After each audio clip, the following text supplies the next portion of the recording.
Eminences, Your Excellencies, Mr. President, on behalf of Mrs. Kennedy, her children, the parents and sisters of Robert Kennedy, I want to express what we feel to those who mourn with us today in this cathedral and around the world. We loved him as a brother and as a father and as a son.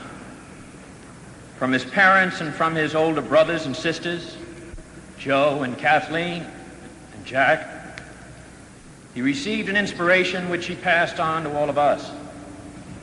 He gave us strength in time of trouble, wisdom in time of uncertainty, and sharing in time of happiness. He will always be by our side. Love is not an easy feeling to put into words, nor is loyalty, or trust, or joy. But he was all of these. He loved life completely, and he lived it intensely. A few years back, Robert Kennedy wrote some words about his own father, which expresses the way we and his family felt about him. He said of what his father meant to him, and I quote, "What it really all adds up to is love. Not love as it is described with such facility in popular magazines, but the kind of love that is affection and respect, order and encouragement and support. Our awareness of this was an incalculable source of strength. And because real love is something unselfish and involves sacrifice and giving, we could not help but profit from it." And he continued, "Beneath it all, he has tried to engender a social conscience. There were wrongs which needed attention.